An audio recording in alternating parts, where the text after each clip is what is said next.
घड्यामध्ये पाणी भरून घेतलं आणि देवालयात परत आले.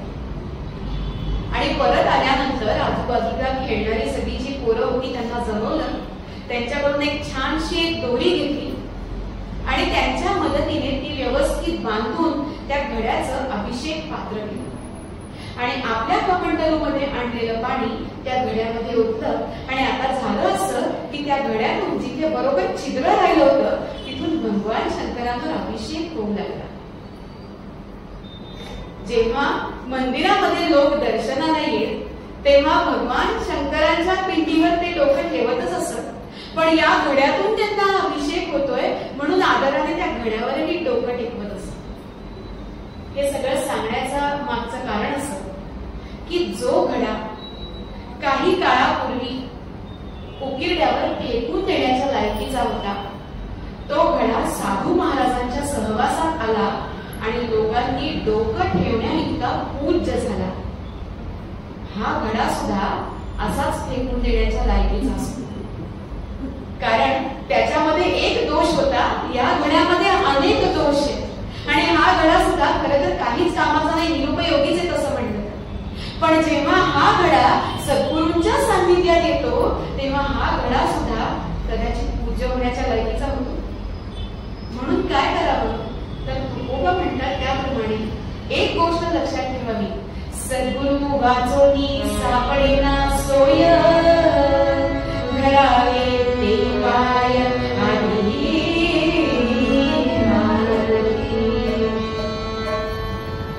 एखादी गोष्ट काय सांगितली त्यापेक्षा ती कोणी सांगितली याला आधी महत्व येतं, निदान पुण्यात तरी. ज्यांनी स्वतः सद्गुरूंचा अनुग्रह घेतल्यानंतर सद्गुरूंनी सांगितलेलं साधन प्राणपणाने जपलं, ज्यांनी सद्गुरूंनी सांगितलेलं नाम सदैव आपल्या बरोबर ठेवलं, आपल्या गळ्यात धारण केलं, असे तुकोबा काय आपल्याला सांगतात. काय करा की तुम्हाला जर सोय हवी असेल तर सद्गुरूंचे पाय धरा. काय केलेलं तुकोबांनी तर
देवांना आश्चर्य वाटलं. सगळे लोक सुख मागतात, ऐश्वर्य मागतात, समृद्धी मागतात, तू दुःख मागतेस. हो, कारण दुःखातच देवा तुमची आठवण कबीरजी म्हणतात सुद्धा, दुःख मे सुमिरन सर्वतरे. दुःखात सगळे जण देवाचं नाव घेतात. दुःख मे सुमिरन सर्वतरे, सुख मे करे न कोय. जो सुख मे सुमिरन करे उसे दुःख काहे होय. पण हेच लक्षात राहत नाही. म्हणून तुकोबा म्हणतात की तुला सोय हवी ना, सुख हवंय ना, मग एकच काम कर, सद्गुरूंचे पाय धर. कारण त्यांच्याशिवाय तुझी सोय करून देणारा या जगात दुसरा कोणीही नाही. त्यामुळे आधी आधी सद्गुरूंचे पाय धर. आता इथे प्रश्न पडेल, तुकाराम महाराजांकडे शब्द संपत्ती कमी होती की काय? एकच शब्द दोनदा वापरला, आधी आधी. तर शब्द संपत्ती कमी आहे म्हणून त्यांनी असं केलं नाही. या दोन्ही आधीचे अर्थ वेगळे वेगळे. एक आधी म्हणजे अगोदर. कशाच्या अगोदर? आधीच्या अगोदर सद्गुरूंचे पाय. आता हे आधी काय? दुसरा आधीचा अर्थ काय आहे? तर जेव्हा आपण देवांसमोर उभे राहतो, हात जोडतो, तेव्हा अनाहूतपणे आपल्या तोंडून शब्द बाहेर पडतात. देवा, माझं आधी व्याधी दुःख दरिद्र सगळं दूर कर. आधी व्याधी असं आपण म्हणतो. शरीराला जडणारा जो रोग त्याला व्याधी म्हणतात, तसंच मनाला जडणारा जो रोग त्याला आधी असं म्हणतात. मग मनाला रोग जडायच्या आधीच तू सद्गुरूंचे पाय धर असं तुकोबा म्हणतात. मनाला रोग जडायच्या आधी म्हणजे काय? शंकराचार्य म्हणतात मनस्तु मक्षिका आहे. मन हे माशी सारखं आहे. माशी काय करते? एका पदार्थावरून दुसऱ्या पदार्थावर, दुसऱ्या पदार्थावरून तिसऱ्या पदार्थावर अशी सगळीकडे सतत फिरत राहते. मन ही तसंच आहे. एका विषयावरून दुसऱ्या विषयावर, दुसऱ्या विषयावरून तिसऱ्या विषयावर फिरतच राहतं. या मनाला कुठे थांबायचं हे माहितीच नाहीये. विषय दिसला की मन त्याच्या मागे धावत राहतं. आणि मग एकदा का त्या विषयामागे धावलं की काय होतं? ध्यायतो विषयान् पुंसः संगस्तेषुपजायते, संगात् संजायते कामः, कामात् क्रोधो विजायते, क्रोधात् भवति सम्मोहः, सम्मोहात् स्मृतिविभ्रमः, स्मृतिभ्रंशात् बुद्धिनाशो, बुद्धिनाशात् प्रणश्यति. म्हणजे विषयांचं ध्यान केल्यानंतर त्याचं अंततोगत्वा काय होतं? प्रणश्यति. माणूस नष्ट होतं, त्याचं सगळं त्याचा नाश होतो. म्हणजे जो दुर्लभ असा मनुष्य देह आहे, तो मनुष्य देह मिळाल्यानंतर माणसाने आपली सोय पाहायला हवी. तर ती सोय न पाहता तो जर विषयांच्या मागे धावू लागला तर त्याचा नाश झाल्याशिवाय राहत नाही. म्हणून सगळे संत कंठशोष करून एकच गोष्ट सांगतात की बाबा रे, हा दुर्लभ मनुष्य देह मिळालाय ना, त्याचं काहीतरी चीज करून घे. दासराम महाराजांचं फार सुंदर होतं. ते असं म्हणतात, नरतनु तुला लाभली, नरतनु तुला लाभली, परवडी भली तरुणी राघवरे. नरतनु तुला लाभली, परवडी भली तरुणी राघवरे. मदा मत्सर माया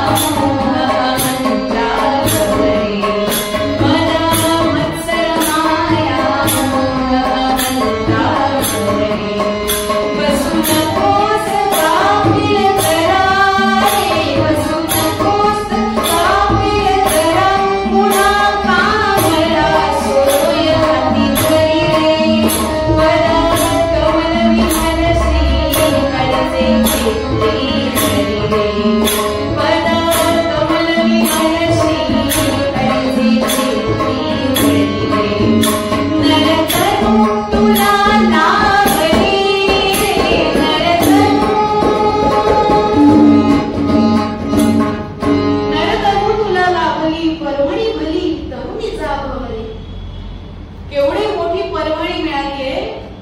नरदेह परम दुर्लभ, जेणे इकडे अलभ्य लाभ. दुर्लभ ते सुलभ होत आहे. जे खरंच वास्तविक दुर्लभ आहे असं मिळवण्यासाठी करण्यासाठी एकमेव साधन म्हणजे नरतरू आहे. ती मिळाली आहे ना, मग त्याचं काहीतरी चीज करून घ्यायला हवं. ते चीज कसं होईल? परमेश्वरांचे चरण कसे प्राप्त होतील?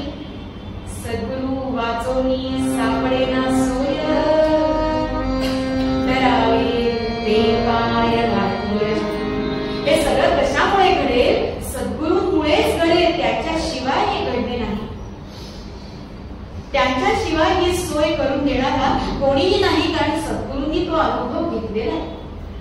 आणि ज्याने स्वतः वाट बघितलीये, जो स्वतःच्या वाटेने गेलाय, तोच मनुष्य त्या वाटेने दुसऱ्याला नेऊ शकतो. आपणच मनाने काहीतरी करायला लागलो तर आपण जरूर ठेच काढणार. त्यामुळे अगदी खात्रीने वाट दाखवणारा जर कोणी असेल तर सद्गुरू आहे. त्यांच्याशिवाय सोय सापडणार नाही. म्हणून काय कर, सद्गुरूंना शरण जा. कारण ही जी भवनदी आहे, हा जो भवसागर आहे, हा अत्यंत दुष्काळ आहे. पार करून जायला कठीण आहे. आणि ज्याला आपण आपलं आपलं म्हणतो ते सगळे आपले आपले इथे आपलाच ग्रास गेला टपलेले मोठे मोठे जलचर आहेत. आचार्य म्हणतात, दुष्काळे भवसागरे, दुष्काळे भवसागरे जनिमती व्याध्यादि दुःखो घटे, घोरे पुत्र कलत्र मित्र बहुल ग्रामांतरे दीर्घे, कर्मोत्तुंग तरंग मंगली तलैः आकृष्टमाणो याता यातवती भ्रमेण शरणं किंचिन्न पश्चान्नं सगुणात्वा. त्यांच्याशिवाय असं कोणीही नाही जो हा अथांग सागर पार करून देईल. त्यांच्याशिवाय असा कोणीच नाही. आणि म्हणून कबीरजी सुद्धा हेच म्हणतात. काय म्हणतात? कोण बतावे वाट गुरु बिना, कोण बतावे वाट गुरु बिना, बडा बिगड़ नमघाट गुरु बिना, बडा बिगड़ नमघाट गुरु बिना. कोण बतावे वाट गुरु बिना, कोण बतावे वाट गुरु बिना.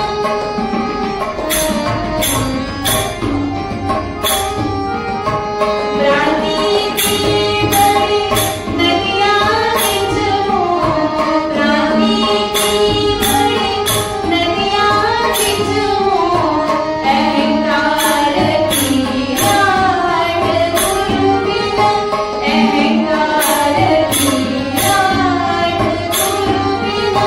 कोण बतावे वाट गुरु बिना, कोण बतावे वाट गुरु बिना.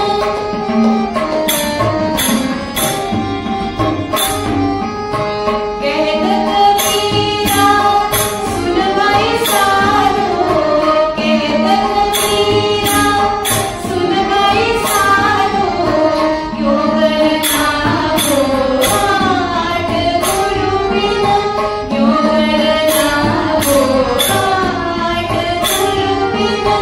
कोण बतावे वाट गुरु बिना, कोण बतावे, कोण बतावे, कोण बतावे वाट गुरु बिना. कोण बतावे वाट गुरु बिना. भ्रांति की बड़ी नदियां बिछो, अहंकार की लाट. असा अवघड आहे हा यमघाट सगळा तरुण जाण्यासाठी. एकदा काय झालं, एक आश्रम होता एका साधूंचा. आणि एके दिवशी या आश्रमाच्या बाहेर कोणीतरी एका लहान बाळाला आणून सोडलं. आता जेव्हा लक्षात आलं, साधू महाराज बाहेर आले. त्यांनी बघितलं, सगळीकडे चौकशी केली आजूबाजूला, पण शेवटपर्यंत हे बाळ कुणाचं काही कळलं नाही. त्यामुळे साधू महाराजांनी असं ठरवलं की आपणच याला ठेवून घ्यायचं आणि याचा प्रतिपाळ करायचा. त्या मुलाला साधू महाराजांनी ठेवून घेतलं आणि अगदी लहानपणापासून त्याच्यावर योग्य ते संस्कार केले. जसा जसा हा मोठा होऊ लागला, तस तशा सगळ्या गोष्टी बघू लागला, निरीक्षण करू लागला. वेदांत यांचं ज्ञान घेऊ लागला. बाहेरचे जग कसं आहे, त्या जगामध्ये काय काय गोष्टी चालतात याचंही ज्ञान त्याला होतं. आजूबाजूला लोक काय बोलतायत याच्यावरून त्याला कळत होतं. पण हा स्वतः आश्रमाच्या बाहेर कधीच गेलेला नव्हता बरं. आणि त्या साधू महाराजांचा हा इतका लाडका होता की त्यांनी सतत त्याला आपल्या समोरच ठेवलेलं होतं. कधी त्याला कुठे बाहेर पाठवलेलं नव्हतं. पण एक दिवस असा आला की ह्या साधू महाराजांना दुसऱ्या एका आश्रमातल्या साधूंकडे तातडीने एक निरोप पाठवायचा होता. आणि नेमकं अशा वेळेला आश्रमामध्ये या मुलाव्यतिरिक्त दुसरं कोणीही नव्हतं. मग साधू महाराजांनी विचार केला की ठीक आहे, याला सुद्धा थोडा अनुभव येईल, पाठवूया त्याला आपण. मग त्या मुलाला बोलवल्यानंतर त्याच्याकडे निरोप सांगितला. हा निरोप घेऊन तुला जायचंय, जाताना वाटेत गाव लागेल, त्या गावी तू विश्रांती घे, कारण त्या गावात जाईपर्यंत संध्याकाळ झालेली असेल. रात्र त्या गावात काढून मगच सकाळी पुढे जा, इत्यादी इत्यादी सगळ्या सूचना साधू महाराजांनी या मुलाला दिल्या. आणि त्या सगळ्या ऐकून तो जो काही निरोप होता तो घेऊन मुलगा निघाला. आणि बरोबर निघाल्यानंतर साधू महाराजांनी सांगितल्याप्रमाणे एक गाव लागलं आणि गावात शिरेपर्यंत संध्याकाळ होत आलेली होती. गावात शिरतोय तेवढ्यात कुठून तरी ढोल वाजवण्याचा आवाज आला. मुलाने चमकून बघितलं काय आहे, आणि त्याने बघितलं तर बराच सारा माणसांचा जथ्था. सगळे आनंदात आहेत, चांगले चुंगले कपडे घातले. स्त्रिया बघाव्या तर अगदी नखशिखांत दागिन्यांनी आणि सगळे दागिने घालून आनंदाने सगळे चालले. आणि मध्ये घोड्यावर एक मुलगा बसलेला आहे आणि त्याला फुलांच्या माळा बांधल्यात. आणि हे सगळं पाहिल्यानंतर या मुलाने असा विचार केला, लग्न जे म्हणतात ना ते हेच असावं. आणि काय तो थाट, काय ते गाणं बजावणं, सगळ्यांचा आनंद ते पाहिल्यानंतर या मुलाला वाटलं सुंदरच असतं की लग्न, संसार चांगलाच म्हणायला पाहिजे, उगाच सगळेजण संसाराला नाव ठेवतात असा विचार याच्या मनात आला. त्याच वेळेला ती वरात या मुलाच्या अगदी डोळ्यासमोरून गेली. समोर जिथे घर होतं त्या घरापाशी घोडा येऊन थांबला. घरातून एक मध्यम वयाचा मनुष्य बाहेर आला. त्याने आपला हात पुढे केला आणि घोड्यावरचा मुलगा त्या पायावर हात देऊन खाली हातावर पाय देऊन खाली उतरला. हे बघितल्यानंतर याला असं वाटलं, बापरे हे असं असतं, कोणतरी मध्यम वयाचा मनुष्य आहे पण या घोड्यावर बसलेल्याचा मान केवढा, त्याच्या हातावर पाय देऊन हा खाली उतरतोय, म्हणजे नक्की संसार उत्तमच असणार. आपणही कधीतरी संसारात पडायला हरकत नाही असा विचार करूनच हा मुलगा राहण्यासाठी एखादी जागा शोधायला म्हणून पुढे गेला. तोपर्यंत बऱ्यापैकी अंधारून आलं होतं आणि एका घराच्या बाजूला त्याला एक कट्टा दिसला, विहिरीचा कट्टा होता. हा मुलगा त्या कट्ट्यापाशी गेला, बघितलं विहीर आहे पण ती फारशी काही खोल नाहीये आणि कट्टाही बऱ्यापैकी मजबूत आहे. म्हणल्यानंतर विचार केला इथे बसूया, जी काही शिदोरी महाराजांनी दिली आहे ती इथेच खाऊ आणि आजची रात्र इथेच विश्रांती करू असं ठरवून हा मुलगा तिथे बसला. शिदोरी काढली, जे काही खाण्यासाठी आणलं होतं ते ग्रहण केलं आणि तिथल्या तिथे झोपी गेला. आणि झोपेत सुद्धा विचार करतोय, लग्न किती सुंदर असतं, संसारात पडणं किती चांगलं असतं, असा विचार करता करताच या मुलाला झोप लागली आणि स्वप्न पडलं. स्वप्नात काय दिसतंय? स्वप्नात असं दिसलं की याचं लग्न ठरलंय, हा घोड्यावर बसलाय, याला फुलांच्या मुंडावळ्या बांधल्याय, सगळेजण कसे आनंदी आहेत आणि वरात निघालीये असं हा स्वप्नात बघतोय. आणि वरात आली एका घरापाशी, घरातनं मध्यम वयाचा एक मनुष्य आला, त्याने हात पुढे केला आणि त्या हातावर पाय घेऊन उतरण्यासाठी म्हणून याने पाय टाकला. बरं, स्वप्नातला मनुष्य पायावर उतरला आणि खरा जो झोपला होता तो धप्पकन विहिरीत पडला. विहिरीत पडल्यानंतर मग भानावर आला आणि लक्षात आलं, अरे देवा लग्नाचं आणि संसाराचं स्वप्न बघितलं तरी आपण पडतो आणि आपल्याला एवढं लागतं. मग खरा संसार कसा असेल आणि खऱ्या लग्नामध्ये काय होईल? नको रे बाबा. साधू म्हणतात, आपले महाराज म्हणतात तेच खरं. याच्या काही भानगडीत पडायला नको. असा हा संसार आहे ज्याचं नुसतं स्वप्न जरी बघितलं तरी एखादा मनुष्य पडू शकतो. म्हणजे लग्न हा संसाराचा एक भाग झाला. बरं, एक भागच असा त्रासदायक असू शकतो, स्वप्नात सुद्धा पडतो, असा विचार त्या मुलाने केला. मग जे खरे पडतात, संसारात पडतात, त्यांना काय काय विवंचना असतील, काय काय चिंता असतील. मग अशा वेळेला त्यांनी त्या चिंता घेऊन जायचं कोणाकडे? मग अशा वेळेला तुकाराम महाराज उत्तर देतात, तुम्हाला चिंता आहेत का, विवंचना आहेत का, त्या दूर सारायच्या का, तुम्हाला सुख हवंय का, सोय हवी आहे का? सद्गुरु वाचून सापडेना सोय धरावी ते पाय धरा, म्हणजे तुमच्या सगळ्या चिंता दूर होतील, तुमची सगळी दुःख दूर होतील. का? कारण सद्गुरूच असे एकमेव आहेत जे ते सगळं करू शकतात. त्यांना कोणत्याही प्रकारच्या तुमच्याकडनं गोष्टीची अपेक्षा नसते. त्यांना काहीही तुमच्याकडून घ्यायचं नाही, त्यांना फक्त द्यायचंच असतं. ते कल्याणच करायला बसलेले असतात आणि म्हणून त्यांचे पाय धरावे. ते खऱ्या अर्थाने आप्त असतात, खऱ्या अर्थाने आपले असतात. जो काही योग्य उपदेश आहे तोच ते करतात, जे हिताचं आहे तेच ते बोलतात, जे प्रिय आहे ते बोलत नाही. आपल्याला सवय असते प्रिय ऐकायची आणि सद्गुरू नेहमी हिताचं सांगतात. ते अप्रिय असलं तरी सुद्धा ते सांगतात. आणि असं असल्यामुळे आपण जर असं म्हटलं की सद्गुरूंना कोणती तरी उपमा देऊया, महाराजांनी एक कितीतरी उपमांचं रांगच लावली एका मागे सद्गुरु लक्षणांमध्ये. अमुक एक उपमा देऊन बघावी का त्यांना? त्यांना आणि कोणती उपमा द्यावी का? उपमे द्यावा गभस्ती, तरी गभस्तीचा प्रकाश किती? शास्त्री मर्यादा बोलती, सद्गुरु अमर्याद. सूर्याची उपमा द्यावी का सद्गुरूंना? सूर्य इतका तेजस्वी आहे, पण सूर्याच्या प्रकाशाची सुद्धा शास्त्रांनी मर्यादा सांगितली. कधी ना कधीतरी तोही संपणार आहे, पण सद्गुरूंच्या प्रकाशाचं तसं नाहीये. ते अमर्याद आहेत. त्यांच्या प्रकाशाला, त्यांच्या पुढे नेण्याला कोणत्याही प्रकारची मर्यादा नाही. ते एकदा का शिष्याचा हात धरला की त्याला पुढे नेतातच नेतात. पुण्यात रामानंद बिडकर महाराजांचा मठ आहे. या महाराजांचं एक वाक्य, ते म्हणत असतात, शेण पडलंय ते माती घेऊनच होत. एकदा का सद्गुरूंनी आपलं म्हटलं की जोपर्यंत तो जीव त्याच्या मार्गाला लागत नाही तोपर्यंत सद्गुरू त्याचा हात कधीही सोडत नाही. एकदा काय झालं, एक मनुष्य स्वामींचा अतिशय मोठा भक्त. एकदा याचं भाग्य उजळलं आणि स्वामी त्याच्यावर प्रसन्न झाले आणि स्वामी त्याला म्हणाले, स्वामी म्हणजे स्वामी समर्थ अक्कलकोट.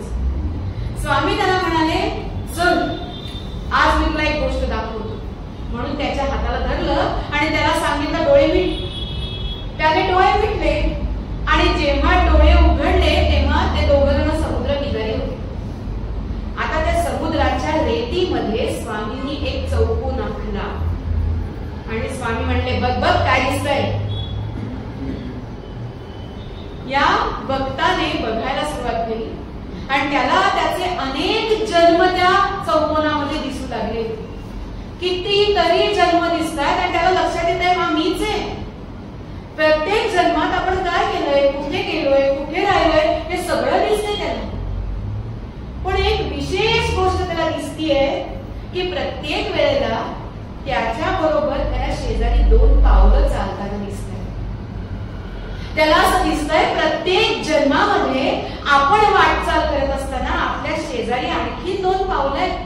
ती पावलं बघितली आणि त्याच्या मनात विचार आला की नक्की माझ्या स्वामींची पावलं आहेत. हो, जेव्हा जेव्हा मी जीवनात वाटचाल करतोय तेव्हा तेव्हा माझे स्वामी माझ्या सोबत आहेत. असा विचार करत असताना स्वामींना ते कळलं आणि स्वामी हसले. आणि पुढे स्वामींनी अशी एक नवल गोष्ट त्याला दाखवली. त्याला त्याच्या सगळ्या जन्मातली दुःख दुःख दाखवायला सुरुवात केली. आणि त्याच्या असं लक्षात आलं की जेव्हा जेव्हा हा मनुष्य दुःखात आहे, जेव्हा जेव्हा तो अडचणीत आहे, तेव्हा तेव्हा शेजारची 2 पावलं गायब. त्याला स्वतःची 2च पावलं दिसायला लागली. आणि काही क्षणांपूर्वी असा विचार करणारा माझे स्वामी प्रत्येक वेळेला माझ्या बरोबर आहे, त्याच्या मनात असा विचार आला, बरोबर दुःखाच्या वेळेला स्वामी मला सोडून कुठे जात आहेत? ते माझ्या बरोबर का नाहीये? जेव्हा मी संकटात आहे, मला त्यांची गरज आहे, स्वामी तुम्ही कुठे आहात हो माझ्या संकटांमध्ये? असा मनातल्या मनात विचार करतोय. आणि सगळा चित्रपट तो बघून झाल्यानंतर या भक्ताने स्वामींना हिम्मत करूनच विचारलं की स्वामी, मला असं दिसत होतं की माझ्या प्रत्येक जन्मात तुम्ही माझ्या सोबत आहात, पण जेव्हा जेव्हा मी संकटात आहे तेव्हा तुम्ही मला सोडून कुठे जात होतात स्वामी? तेव्हा तुम्ही माझ्या बरोबर का नव्हता? आणि स्वामी म्हणाले, वेडा रे वेडा. त्या मनुष्याला कळलंच नाही असं का म्हणतात स्वामी. स्वामी म्हणाले, बघ बघ नीट बघ. अरे जेव्हा तू संकटात आहेस तेव्हा तुला मी उचलून कडेवर घेतलंय.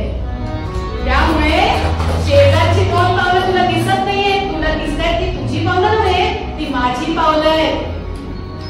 तुझ्या संकटात तुला उचलून कडेवर घेतलंय. हे सद्गुरू असतात. म्हणून त्यांना कुठलीच उपमा देता येत नाही. लोहू परिसाची न साहे उपमा, सद्गुरु महिमा अगाधाची. परीस म्हणावं का सद्गुरूंना? कारण परीस स्पर्श झाल्यानंतर लोखंडाचं सोनं होतं. आजच्या सूत्र श्लोकामध्ये सुद्धा हाच अर्थ अभिप्रेत आहे. परीस जेव्हा लोखंडाला लागतो तेव्हा लोखंडाचं सोनं होतं खरं, पण परीस आपल्यासारखा दुसरा परीस निर्माण करू शकत नाही. पण सद्गुरूंचं असं नाही. आपणासारखे करीती तात्काळ नाही काळ वेळ तयार. ते आपल्यासारखंच आपल्या शिष्याला करून सोडतात. त्याला सुद्धा सद्गुरु पदावर नेऊन आरूढ करवतात. ही त्यांची महती आहे. जसे ते सर्वत्र समदर्शी असतात, सगळ्या गोष्टी समत्वाने बघत असतात, तीच दृष्टी ते आपल्या शिष्यालाही देतात. आणि त्याला सुद्धा स्वानंद साम्राज्याचा धनी करून सोडतात.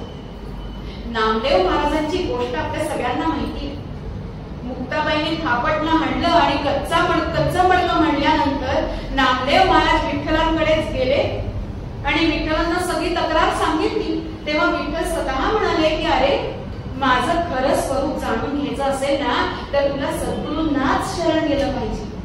मग जा तिथे औंढ्या नागनाथला, त्या विसोबा केसरांकडे जा. नामदेव महाराज त्यांना खरं तर मनात इच्छा नव्हतीच, पण गेले, घोड्यावर बसले आणि शिदोरी घेतली बरोबर आणि निघाले. वाटेत जेव्हा भूक लागली तेव्हा खाली बसले, शिदोरी उघडली, घास घेतला आणि तोंडात घास घालणार तेवढा एक श्वान आलं आणि ती भाकरी घेऊन पळून झालं. नामदेवांना इतका राग आला, शेजारचा धोंडा घेतला आणि त्या श्वाना पाठीमागे धावायला लागले त्याला तो धोंडा मारण्यासाठी. चिडून सगळं तसंच बांधून ठेवलं आणि गेले, निघाले. औंढ्या नागनाथाला आल्यानंतर दिसलं असं की एक मनुष्य भगवान शंकरांच्या शिवलिंगावर पाय ठेवून बसलाय. झालं का? आधीच देवांनी सांगितलं तिकडे जा म्हणून डोक्यामध्ये राग घालून घेतली होती. त्यात ते श्वान आलं, त्यामुळे तेव्हाही चिडचिड झाली. खाल्लेलं काही नव्हतं आणि आता हेच बघायचं बाकी होतं. नुसती चिडचिड झाली होती. आणि नामदेव महाराज म्हणाले, अहो आजोबा, हे काय करताय तुम्ही? अहो कुठे पाय ठेवले? जरा दिसतंय की नाही तुम्हाला? आजोबा म्हणाले, कोण? अहो कोण काय? पाय बघा तुम्ही कुठे ठेवले? अहो देवावर पाय ठेवले चक्क. असं होय बाळा? अरे आता अंधळा झालो मी वृद्धत्वाने, दिसायला कमी येतो. असं कर, जिथे देवांची पिंडी नाहीये ना तिथे माझे पाय तूच ठेव. नामदेव महाराजांनी ते पाय उचलले आणि आता हेही मीच करायचं म्हणून जिथे शंकरांचं शिवलिंग नाहीये अशा बाजूला नेले आणि तिथे पाय ठेवणार तेवढ्यात खालून एक शंकरांचं शिवलिंग तिथे निर्माण झालं. नामदेव महाराजांना वाटलं भोपेमुळे बहुतेक आपल्याला ग्लानी येते. म्हणून आपल्याला नीट कळत नाहीये. परत पाय उचलले आणि जिथे शिवलिंग नाहीये तिथे नेऊन टेकवणार तर तिथे शिवलिंग प्रगट झालं. आणि जेव्हा हे 2-3 वेळा झालं तेव्हा नामदेव महाराजांना कळलं की आपली काहीतरी चूक होतीये. ज्यांच्याकडे देवांनी जायला सांगितलं ते हेच आहेत. म्हणल्यानंतर ते पाय उचलले आणि स्वतःच्या हृदयावर सद्गुरु भेटले. सद्गुरूंनी पूर्ण कृपा केली. त्यानंतर कृपांकित झालेले नामदेव महाराज जेव्हा पुन्हा यायला निघाले असाच प्रसंग तेव्हा सुद्धा घडला. शिदोरी घेऊन आले होते, जेवायला बसले, शिदोरी उघडली, भाकरीचा घास खाणार तेवढ्यात एक श्वान आलं आणि भाकरी घेऊन पळायला लागलं. याही वेळेला नामदेव महाराज त्याच्या मागे पळाले आहेत, पण या वेळेला दगड हातात घेऊन नाही, या वेळेला तुपाची वाटी हातात घेऊन. हाती घेऊन तूप वाटी नामाधारे श्वाना पाटी उभा उभा जगजेठी कोरडीच कैसे खासे रोटी देव हासोनिया बोले नाम्या कैसे ओळखले नामा म्हणे खेचर पायी ओळख झाली सर्वांची. डोळ्याचा डोळा उघडला तेने लेवविले लेणे स्वागंधाचे. माझ्या सद्गुरूंनी कृपा केली ना म्हणून माझ्या लक्षात आलं आपणासारखे करीती तात्काळ नाही काळ वेळ. ही महती सद्गुरूंची. म्हणून तुकोबा म्हणतात खरा देव कोण आहे त्या खऱ्या देवाला ओळखलं पाहिजे.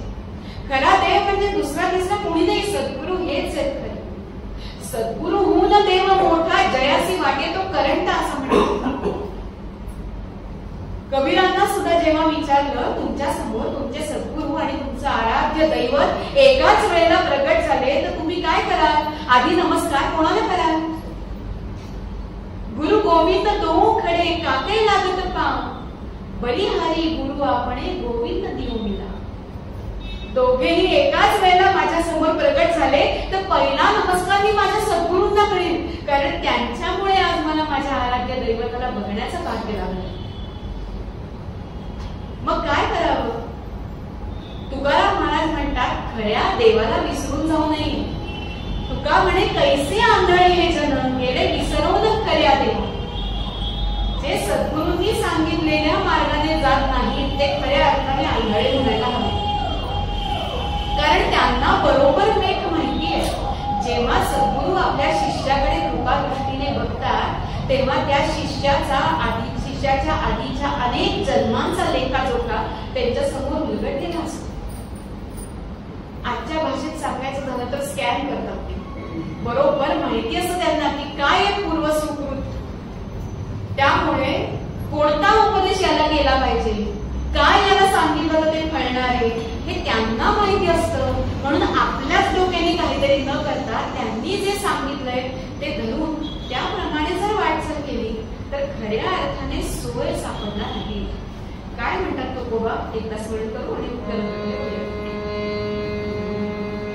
सद्गुरु वाचोनी सापडेना सोय, सद्गुरु वाचोनी सापडेना सोय, करावे ते काय आलिया जडावे ते काय आलिया. तुका म्हणे कैसे आंधळे जगन, तुका म्हणे कैसे आंधळे जगन.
राहिल्यानंतरच मी त्यांना बघितलंय, मला माहिती सुद्धा नाही, पण तरी इतके सुंदर साथ करतात, सांभाळून घेतात मला. त्यामुळे मी त्या दोघांचे सुद्धा मनापासून आभार व्यक्त करते, त्या सगळ्यांचे आभार मानते. आणि अशीच कीर्तन सेवा मोक्ष मिळावी अशी परमेश्वराच्या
हे सुद्धा नामस्मरण करत करतच तीर्थक्षेत्रांना भेटी देतो.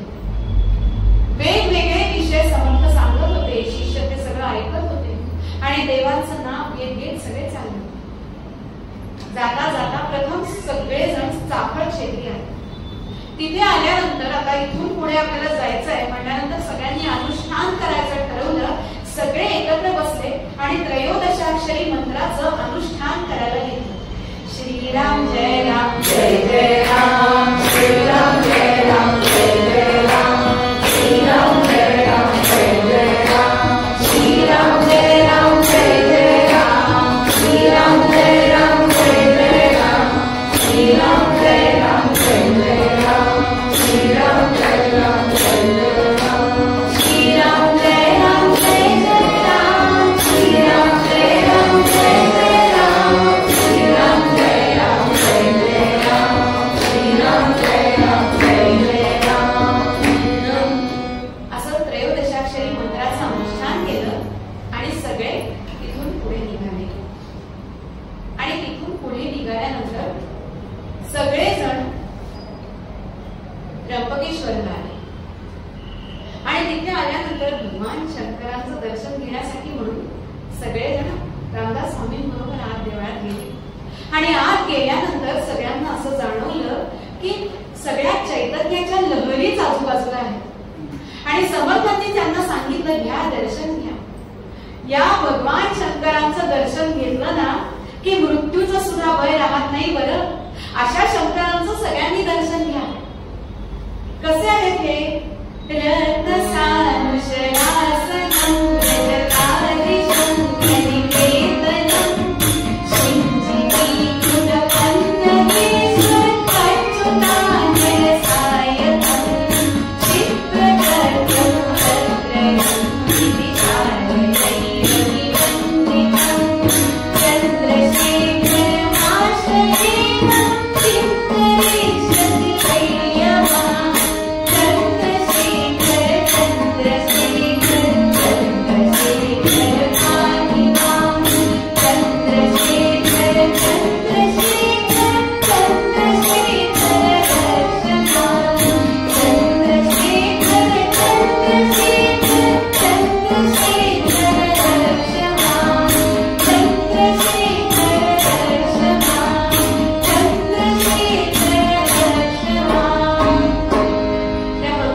अनेक तीर्थक्षेत्रांना भेटी देत देत देत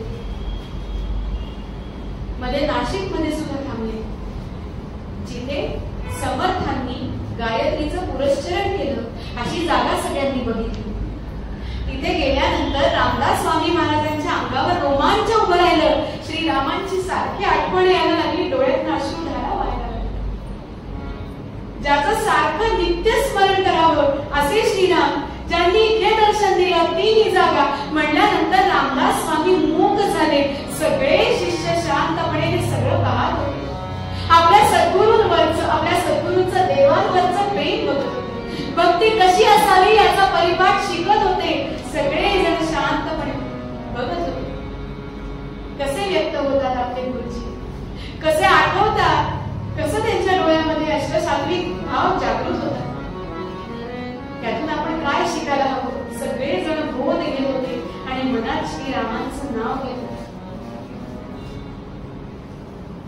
ते दृश्यातीत असलेले श्रीराम घडी घडी त्यांचे चरण सगळ्यांना आठवत. दृश्यातीत ब्रह्म, दृश्यातीत ब्रह्म, नित्य निर्विकार अंबुजदल नयना मुनिमानस विहारा. घडी घडी घडी चरण तुझे आरती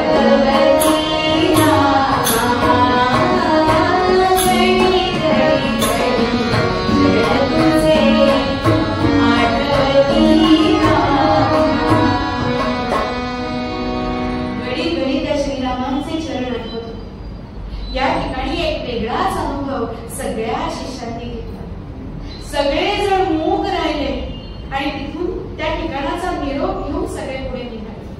समर्थ शांत आहे, आपल्या भावस्थितीत आहेत आणि त्यांचे सगळे शिष्य त्यांच्या बरोबर त्या स्थितीचा अनुभव घेत त्याचा अवर्णनीय आनंद लुटत पुढे चालले. याला तरी तीर्थयात्रा म्हणतात. नाहीतर आपण कसेही जातो, जाताना काही झालेलं असतं, कुठलीही गाणी असतात. अरे तू हे गाणे केलं म्हणून एखाद्या चिडचिड असते, हे असंच का झालं म्हणून राग व्यक्त करत असतो. पण अशा तीर्थयात्रेला काय असतं? जर सद्गुरूंचं स्मरण असेल आणि परमेश्वरांचं स्मरण असेल तर नक्कीच ती तीर्थयात्रा खऱ्या अर्थाने सफल होईल, जशी यांची होत. आणि होता होता सगळेजण माहूरगडला आले. आणि तिथे आल्यानंतर समर्थांनी आपल्या सगळ्या शिष्यांसमवेत त्या मंदिरात, मातेच्या मंदिरात प्रवेश केला. देवीचं ते अत्यंत सुंदर रूप बघितलं. सगळ्यांनी हात जोडले, सगळ्यांनी त्या देवतेची प्रार्थना केली, सगळ्यांनी नमस्कार केला. सिंदूरार्ध विग्रहां त्रिनयनां माणिक्यमौली स्फुरत तारानायक शेखरां स्मितमुखी आपीन वक्षोरुहां पाणिभ्यामलि पूर्णरत्नचषकं रक्तोत्पलं बिभ्रति सौम्यां रत्नघटस्फुरतचरणां ध्यायेत् परामम्बिकां ध्यायेत् पद्मासनस्थां विकसितवदनां पद्मपत्रायताक्षी हेमाभां पीतवस्त्रां करकलितरस हेमपद्माम्बराङ्गी सर्वालङ्कारयुक्तां सततमभयतां भक्तनम्रां भवानी श्रीविद्यां शान्तमूर्तिं सकलसुरनुतां सर्वसम्पत्प्रदां.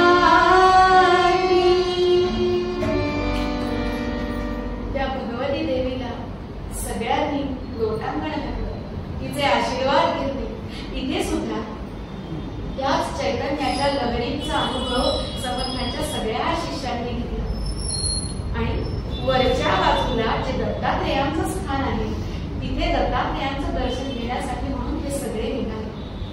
तिकडे गेल्यानंतर तिथले जे पुजारी होते भराभरा आले आणि म्हणाले, या तुम्हाला पूजा बांधायची आहे का, दत्त याग करायचा आहे का, आम्ही मदत करतो, काय करायचंय सांगा. समर्थ म्हणाले, आधी आपण सगळे नामस्मरण करूया, सगळेजण त्यांना आठवूया. असं दिसतंय तुम्ही एवढे म्हणताय ना, तुमच्यामुळे अवधूतांचं दर्शन होणार. समर्थ म्हणाले, तुम्हा कारणे आम्हाला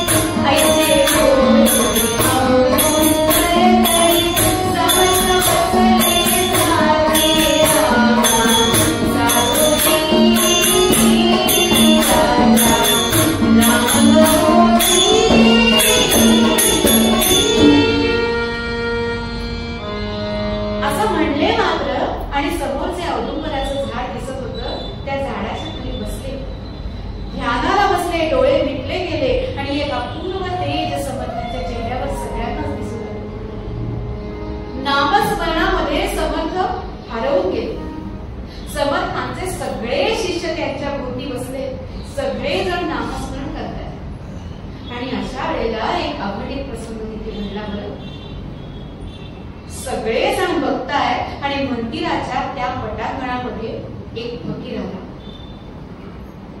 तो एकटाच आला का, तर एकटा नाही आला.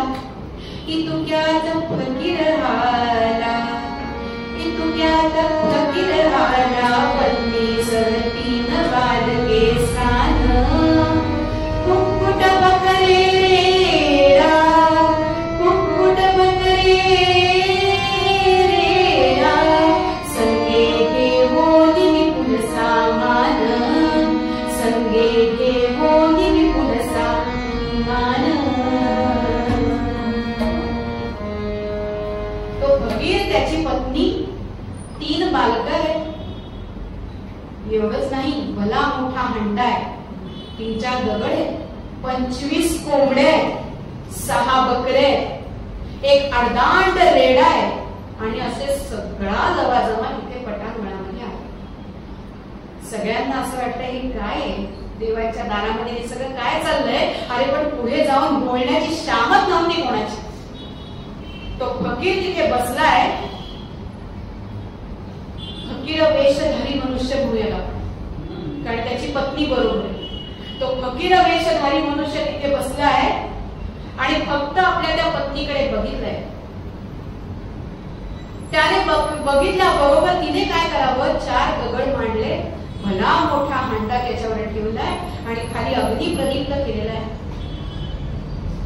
आणि अग्नी प्रदीप्त केल्यानंतर त्याला विचारतीये क्या पकाऊ. क्या पकाऊ म्हणल्यानंतर 25 कोंबड्यांकडे त्याने फक्त अंगुली निर्देश केलाय, बोलला काही नाही तोंडात. तिच्या हातात धारदार शस्त्र आहे. एक कोंबडी घेतली आहे आणि त्या हंड्यामध्ये स्वाहा केलेली आहे. बघता बघता 25 कोंबड्या त्या हंड्यात मरून पडलेल्या आहेत. आजूबाजूचे सगळे जण हे बघून स्तिमित झाले. काय करायचं कोणाला काही समजत नाहीये. सगळीकडे भीतीची छाया पसरली, पण थांबवायचं धाडस एकातही नाहीये.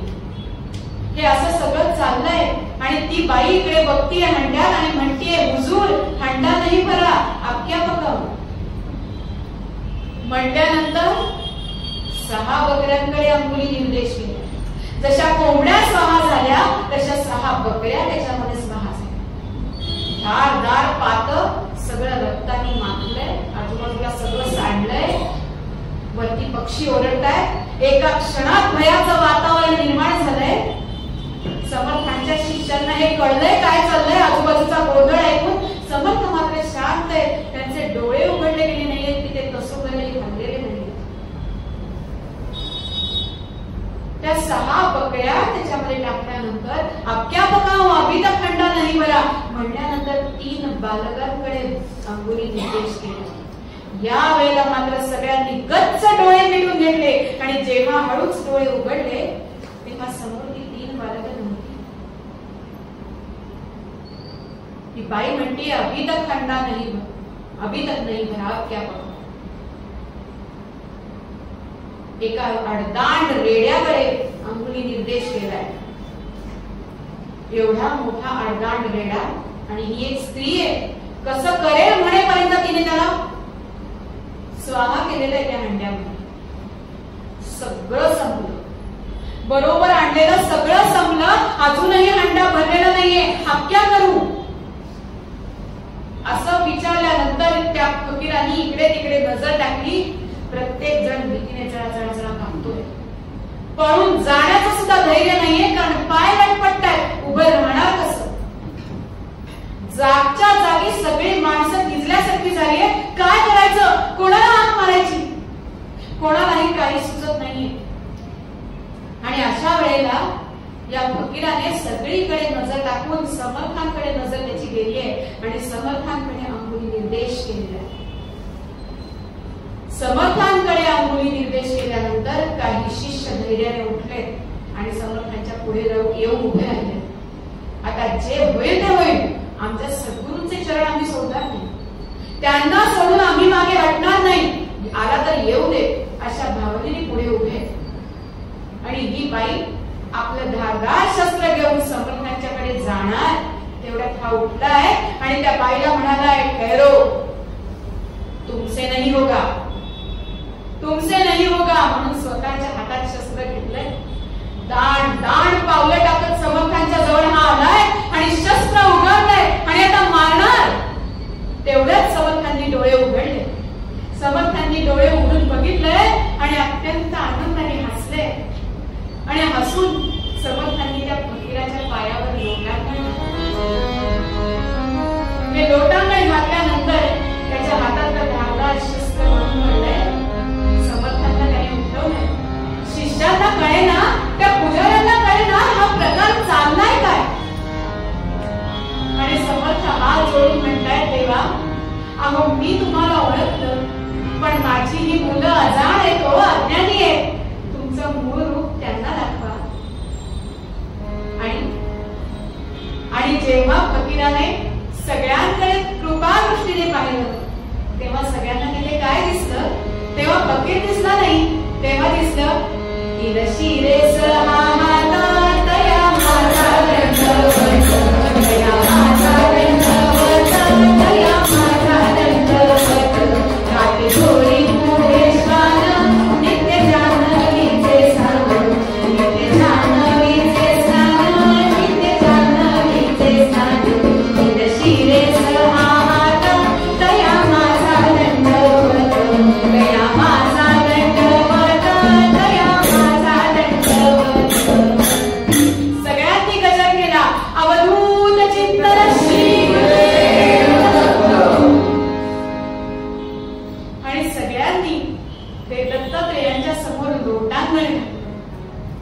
सगळीकडे आनंदी आनंद झाला. काही क्षणांपूर्वी जे भयाचं वातावरण होतं ते सगळं दृश्य अदृश्य झालं आणि तिथे भगवंतांचं नयन मनोहर रूप सगळ्यांना दिसायला लागलं. सगळ्यांनी ते रूप बघितलं आणि सगळ्यांनी दर्शन घेतलं. हे दर्शन कशामुळे झालं? सद्गुरूंचे पाय घट्ट धरून ठेवल्यामुळे देवांचं हे दर्शन झालं. सद्गुरूंनी सांगितलेली उपासना, त्यांनी सांगितलेला नेम, त्यांनी सांगितलेल्या सगळ्या गोष्टी आचरणात आणल्या म्हणून देवांचं हे दर्शन झालं. हे सगळं झाल्यानंतर सगळ्यांना हायसं वाटलं, आनंदी आनंद झाला आणि एका शिष्याने समर्थांना विचारलं, महाराज, अहो पूर्वी आम्ही जे बघितलं तुम्ही डोळे मिटून बसला होता, पण इथे जो काही प्रकार झाला ना तो अत्यंत भीषण होता. समर्थ म्हणाले, म्हणजे जे घडलं ते तुम्हाला नाही कळलं वाटतं? शिष्य म्हणाले, त्यात कळण्यासारखं काय होतं? अहो केवढं भयानक होतं ते दृश्य. समर्थ म्हणाले, ती जी स्त्री होती ना, ती स्त्री म्हणजे महामाया होती प्रत्यक्ष, आणि तो घडा म्हणजे जगाचं प्रतीक. पहिल्यांदा 25 कोंबड्या त्यात टाकल्या, म्हणजे 25 सांख्य तत्व टाकलं. ती स्वाहा करायला लागतात, ज्यामध्ये ज्ञानेंद्रिय, कर्मेंद्रिय, पंचमहाभूत, तन्मात्रा या सगळ्या गोष्टींचा अंतर्भाव होतो. हे स्वाहा केल्यानंतर डोकं वर काढणारे असतात षड्रिपू, काम, क्रोध, लोभ, मोह, मद, मत्सर, हे सगळे स्वाहा करायला लागतात. ते स्वाहा केल्यानंतर 3 बालक म्हणजे 3 गुणांचं सत्व, रज आणि तम. ते जेव्हा स्वाहा करतो तेव्हा एकच अत्यंत मजबूत गोष्ट उरते, ती म्हणजे अहंकार. शेवटपर्यंत जो असतो तो अहंकार, म्हणून त्याचं प्रतीक अडदांड रेडा. अहंकार जाता जात नाही. सद्गुरूंच्या अत्यंत निकट असताना सुद्धा एखाद्याला अहंकार होऊ शकतो. मी सद्गुरूंचा लाडका, हा सुद्धा एक प्रकारचा अहंकार असतो. असं म्हणतात सात्विक अहंकार हा तर फार मोठा घातक असतो. मग जेव्हा त्याला संपवलं जातं तेव्हा दत्तात्रेयांचं दर्शन होतं. मग जेव्हा हे सगळं संपलं तेव्हा हे प्रगट झाले. हा सगळा त्या सदृश्याचा अर्थ होता. बरं, सगळ्या शिष्यांना जेव्हा ते कळलं तेव्हा सगळ्यांना आनंद झाला आणि सगळ्यांनी आपल्या सद्गुरूंच्या पायावर लोट टाकले आणि सद्गुरूंना सांगितलं, तुम्ही आज होता म्हणून केवळ तुमच्यामुळे आमची ही तीर्थयात्रा सुफळ झाली, तुमच्यामुळे आम्हाला भगवान दत्तात्रेयांचं दर्शन मिळालं. असं म्हणून सगळ्यांनी कृतज्ञतेने सद्गुरूंच्या पायावर लोटांगण घेऊन आपल्या अश्रूंनी त्यांच्या पायावर अभिषेक केला. सद्गुरूंना शरण गेल्यानंतर सहज परमेश्वराचं दर्शन झालं. कारण सद्गुरू प्रसन्न झाले की देवही प्रसन्न असतात.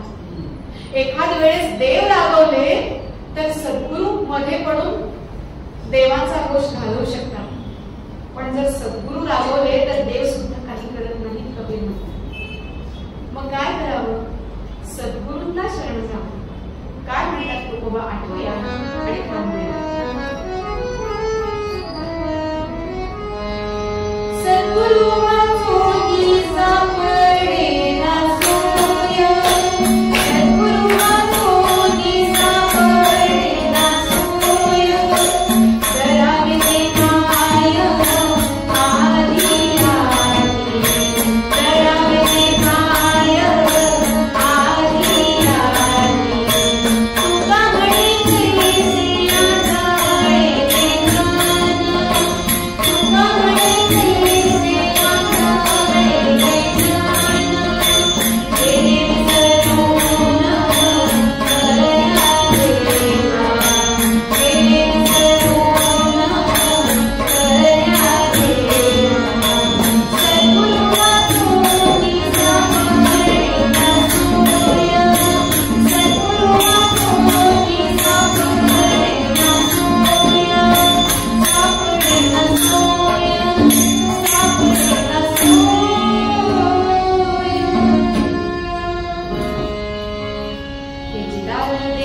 स्वामींच्या चरणी सादर